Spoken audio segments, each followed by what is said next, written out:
ആസ്വാദനം എന്ന് പറയുന്നത് പലർക്കും പല നിലവാരത്തിലാണ്. ഓരോ ആൾക്കാരുടെ കാഴ്ചപ്പാടനുസരിച്ചാണ്. പ്രസാദേട്ടൻ മധുവിന്റെ ഒരു സ്റ്റേജ് എക്സ്പീരിയൻസ് എങ്ങനെയാ? എന്റെ കാരണം എന്നറിയാം, അല്ല മധു പല പരിപാടിയും സ്റ്റേജിൽ പരീക്ഷിച്ച് നോക്കുന്ന ആളാണല്ലോ. അല്ലെ, അതിനകത്ത് ഒരു ഏറ്റവും സന്തോഷിച്ച നിമിഷവും ഏറ്റവും വിഷമിച്ചു പോയ നിമിഷവും ജീവിതത്തിൽ മറക്കാൻ പറ്റാത്ത കാര്യം, ജീവിതത്തിൽ മറക്കാൻ ഓടേണ്ടി വന്നിട്ടുണ്ടോ?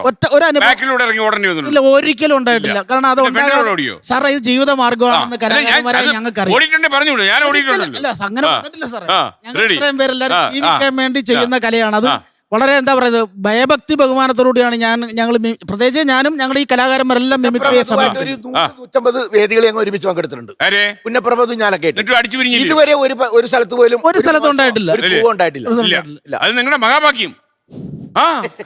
സാറിന് അറിയാം, അതൊന്നുമല്ല, കഴിവുകൊണ്ട് ഒരു സ്റ്റേജ് പ്രോഗ്രാം ചെല്ലുകയാണ്. ഞാനും അനുജനും ഉണ്ട്. അപ്പൊ ഒരു ആർട്ടിസ്റ്റ് വരാൻ താമസിച്ച ദിവസം ആർട്ടിസ്റ്റിനെ വിളിക്കാൻ എരുമേലിക്ക് പോകാന്ന് പറഞ്ഞു. വിനോദ് എന്ന് പറഞ്ഞ കലാകാരനെ കൊണ്ട് മനോജ് പറഞ്ഞു ബൈക്കേ പോയിട്ട് എത്ര ദൂരം വേണം ബൈക്കേ പോയിക്കോളൂ, കൊണ്ടുവരാന്ന് പറഞ്ഞു.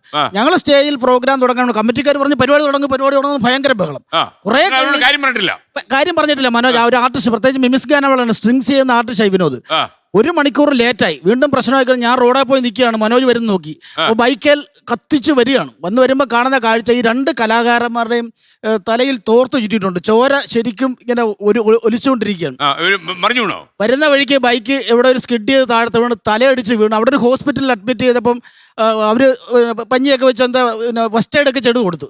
അവിടെ അഡ്മിറ്റ് ചെയ്യണമെന്ന് പറഞ്ഞിട്ട് നടക്കത്തില്ല. ഞങ്ങൾ കലാകാരന്മാരാണ്, ആ വേദിയിൽ അവർ അത്രയും കലാകാരന്മാരിയ്ക്കുകയാണ്, ആ വേദി പോയേ പറ്റുള്ളൂ എന്ന് പറഞ്ഞ് ആ ചോര ഒലിപ്പിച്ച് വേദി വന്നപ്പോൾ ഞാൻ പറഞ്ഞു മനോജ് നീ ഇന്ന് പ്രോഗ്രാം ചെയ്യണ്ട, നിങ്ങൾ രണ്ടുപേരും ചെയ്യണ്ട, അത്ര പ്രശ്നം വല്ലാത്ത വിഷമം. പക്ഷേ സംഘാടകർ ഒരു വിധത്തിൽ ഇവരെ സ്റ്റേജ് കയറ്റി ഒരു 2-3 പാട്ട് കഴിഞ്ഞപ്പം മനോജ് തലയിറങ്ങി താഴത്തേക്ക് വീഴുകയാണ്. അവിടുന്ന് സംഘാടകർ തൊട്ടടുത്തൊരു ഹോസ്പിറ്റലിൽ കൊണ്ട് അഡ്മിറ്റ് ചെയ്ത് ഒരാഴ്ചയോളം അവിടെ കിടന്നിട്ടാണ് ഡിസ്ചാർജ് ചെയ്തത്. അപ്പം ഞാനിത് പറയുന്നത് ഈ കലയോട് ഈ കലാകാരന്മാർ സമർപ്പിക്കുന്ന ഒരു അർപ്പണ മനോഭാവമുണ്ട്.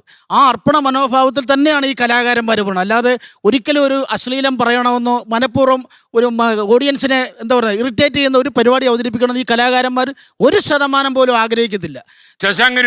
ഒറ്റ ഉദാഹരണം പറഞ്ഞോട്ടെ സാർ. ഇപ്പൊ കണ്ട കലാഭവൻ, നമുക്ക് പ്രസാദേട്ടനൊക്കെ അറിയാം, കലാഭവൻ അവതരിപ്പിച്ച ഒരു മിമിക്സ് ഉണ്ട്, ഒരു 2 സ്റ്റേഷൻ മാറി പ്രശ്നം. ഞാൻ ആസ്വാദനത്തിനൊരു നിലവാരം പറയാം. അപ്പൊ ഒരു സ്റ്റേഷനിൽ റബ്ബർ കൃഷി, ഒരു സ്റ്റേഷനിൽ കുട്ടികളെ എങ്ങനെ വളർത്താം, റേഡിയോ സ്റ്റേഷൻ മാറി അറിയാതെ ചാനലുകൾ മാറി. ഒരു സ്റ്റേഷനിൽ പറയുന്നത് 10 വയസ്സായ കുട്ടികളെ ഉടനെ തൊട്ടപ്പുറന്ന് മണ്ട വെട്ടി എരുമച്ചാണകം തളിക്കണം. ഇത് സ്വാഭാവികമായിട്ട്. അതുപോലെ 20 വയസ്സായി കഴിഞ്ഞാൽ മൂടോടെ പിഴുതെടുത്ത് ദൂരെ കളയണം എന്ന് നമ്മൾ പറയുമ്പോൾ യഥാർത്ഥത്തിൽ അതിലെ നർമ്മം മാത്രമാണ് പ്രേക്ഷകൻ എടുക്കുന്നത്. അതിനകത്തൊരു അശ്ലീലമായിട്ട് ഒരു പ്രേക്ഷകനും ഫീൽ ചെയ്തിട്ടില്ല. അങ്ങനെ അവതരിപ്പിച്ചിട്ടുള്ള കലാഭവനുള്ള നാടാണിത്. അതൊക്കെ തന്നെയാണ് ഇപ്പോഴത്തെ കലാകാരന്മാർ പിന്തുടരുന്നു വന്നത്. ഒരിക്കലും മനഃപൂർവ്വം ഒരു അശ്ലീലം പറയാൻ ഞങ്ങൾ ആഗ്രഹിക്കുന്നുമില്ല, പറഞ്ഞിട്ടുമില്ല, ഇനി പറയുകയില്ല. ലോകത്തെവിടെയായാലും ഏത് സമയത്തും 24 വാർത്തകളും ഓഗ്മെന്റഡ് റിയാലിറ്റി പാക്കേജുകളും എക്സ്പ്ലെയിനറുകളും വിശദമായി കാണാൻ ഞങ്ങളുടെ യൂട്യൂബ് ചാനൽ നിങ്ങൾക്ക് സബ്സ്ക്രൈബ് ചെയ്യാം.